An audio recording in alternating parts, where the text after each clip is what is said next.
Hello, everybody. You are listening to the Sinister Story Hour, a podcast brought to you by the Western Skies Podcast Network. Here we discuss a new case each week. We talk about crime, cults, conspiracies, and all things sinister. If you enjoy the show, please like, subscribe, and leave us a 5-star review. You can find us on Instagram and TikTok at Sinister Story Hour and on Twitter at Sinister Hour. You can also help support the show for as little as 99 cents per month. As always, thank you for listening, and let's jump in.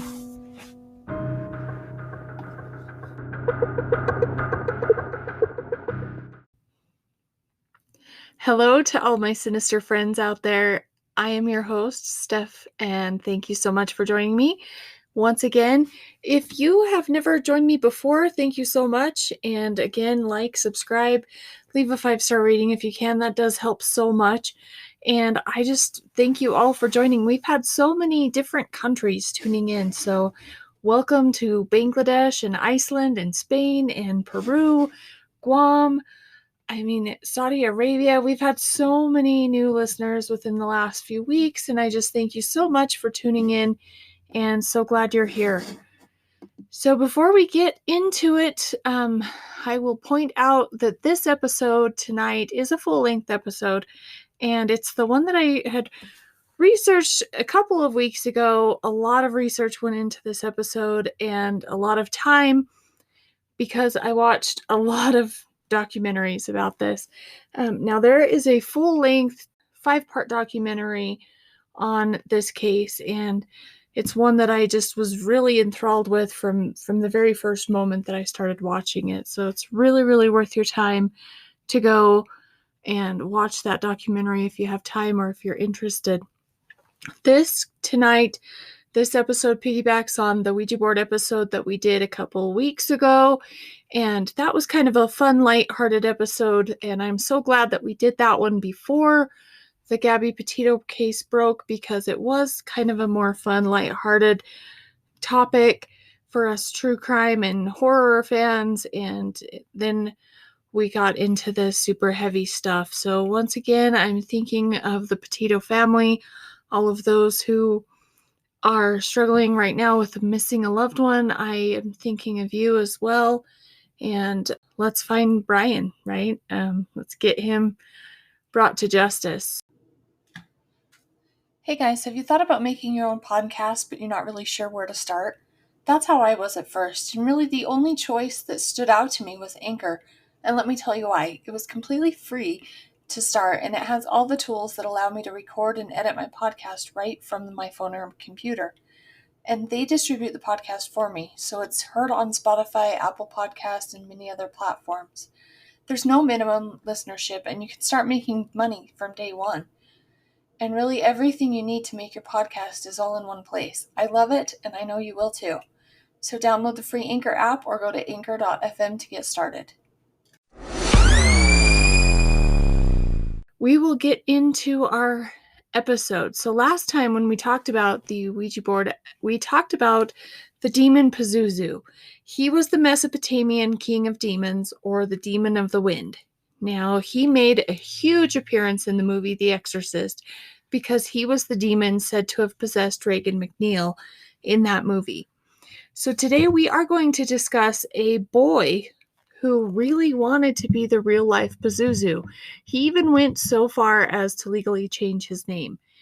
And I hope that I can create the creepiness and convey the creepiness of this boy, because I am not kidding. This is, once you get into it, you go down this rabbit hole of Pazuzu Algarad, and it's hard to get out, because this is such a creepy, again, enthralling topic that I was just amazed by it, and I was amazed that I had never heard of it before.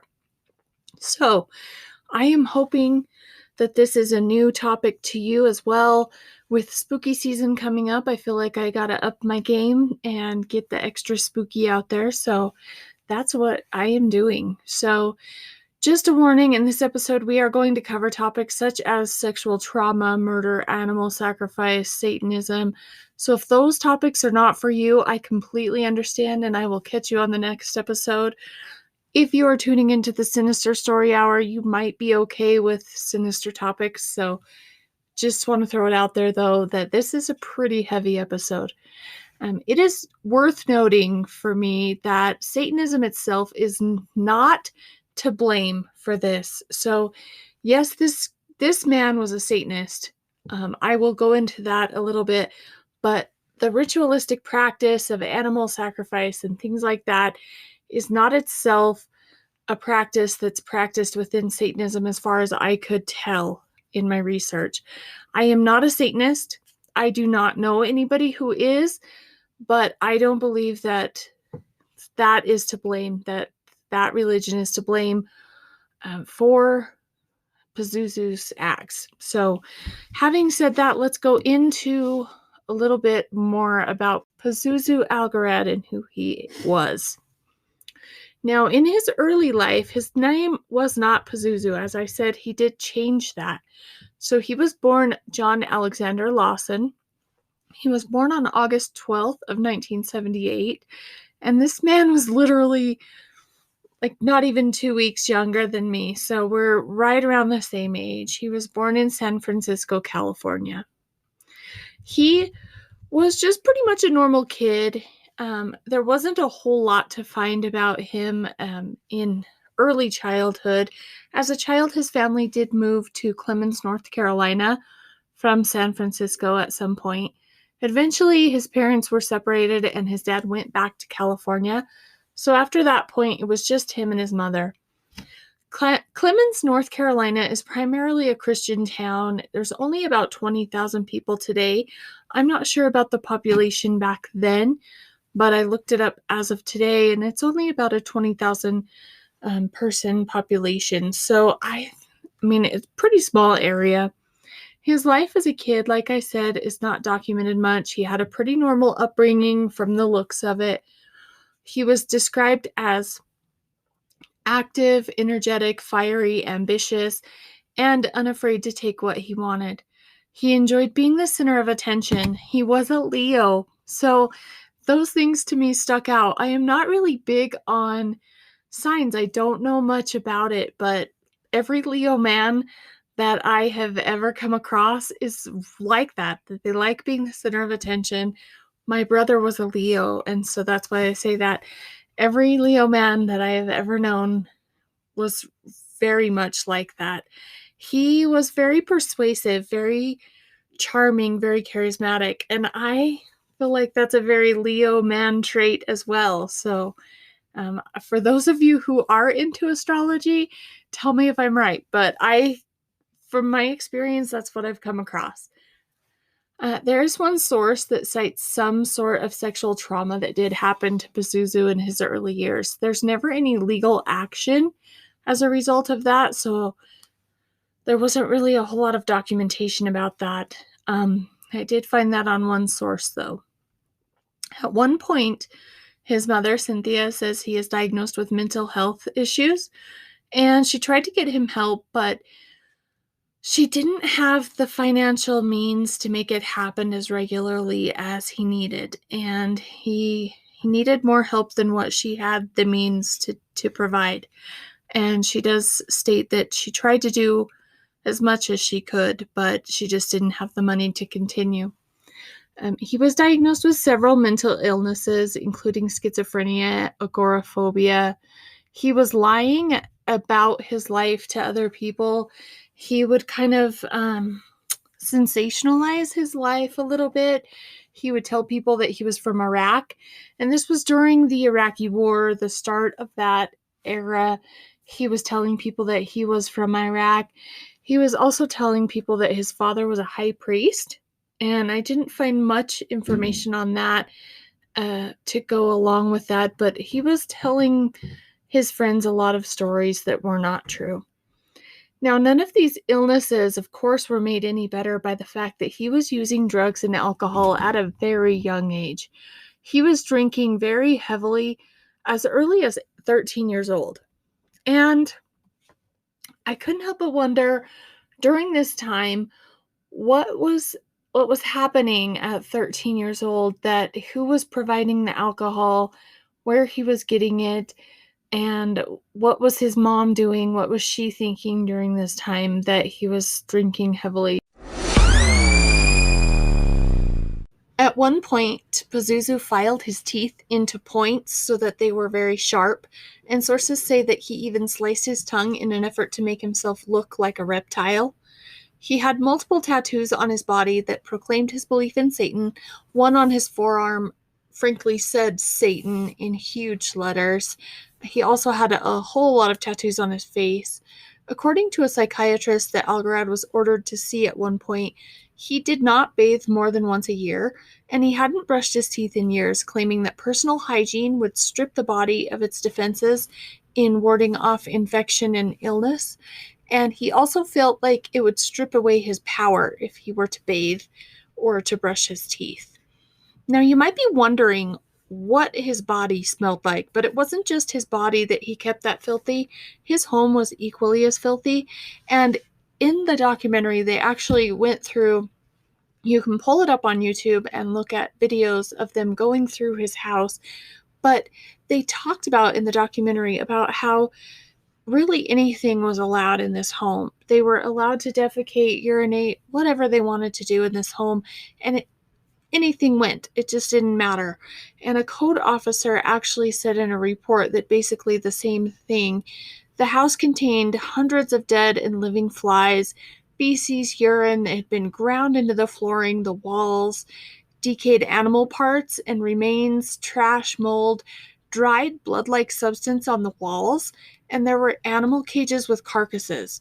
And the entire house is just spray painted with satanic symbols and drawings and things like that as well. So it is very, very creepy to just see where this home was and what it turned into. And keep in mind, he lived with his mom, so she knew that all of this was happening. The door was even painted black with skulls and bones and the words, "Evil will triumph." And you could just tell that it was not a good place to be entering. And so what was on the outside was kind of a depiction of what was going on the inside as well. County housing officials eventually declared that the home that Pazuzu Algarad was sharing with his fiancés and his mother, Cynthia Lawson, was unfit for human habitation. And from the videos, they were absolutely right. So we are never going to complain about our neighbors again, right? After hearing this. This wasn't just a case of Pazuzu wanting to express himself differently, live a different way, an alternative lifestyle type of thing. This is him not being a very genuinely nice person to some people. In 2010, he was actually accused of putting his own mother, Cynthia, in a chokehold in her own home where they all lived together. It seemed like she really let him have free reign of the home, and I don't know if that was out of fear. I can only imagine that that might be the case, but I don't know exactly that has ever been stated. But she would let him have basically free reign of the home to have all of these friends over and do whatever they wanted, have the house completely trashed, and she was limited to a bedroom for the most part, like I said. In court documents, law enforcement officers alleged that Algarad regularly performed satanic rituals and animal sacrifices at their home. And according to the Viceland documentary that I watched, his mother was even going to the local pet store to buy him a rabbit. Some sources said every week, some sources said every full moon, but she was buying him rabbits so that he could sacrifice them. He would actually go drink the blood of the rabbit and worship his gods. He also spoke about the power that he felt by doing these animal sacrifices. And Pazuzu really idolized Charles Manson, which you can kind of tell he's trying to create the same thing, right? He's creating this sense of community within his own house. He did actually have girls that were following him and that were really head over heels for this guy. He had 2 regular fiancées. There were also orgies happening regularly in the home where he would still live with his mother. And these 2 fiancés, like I said, were so dedicated to him that they would be eventually willing to commit a crime with him and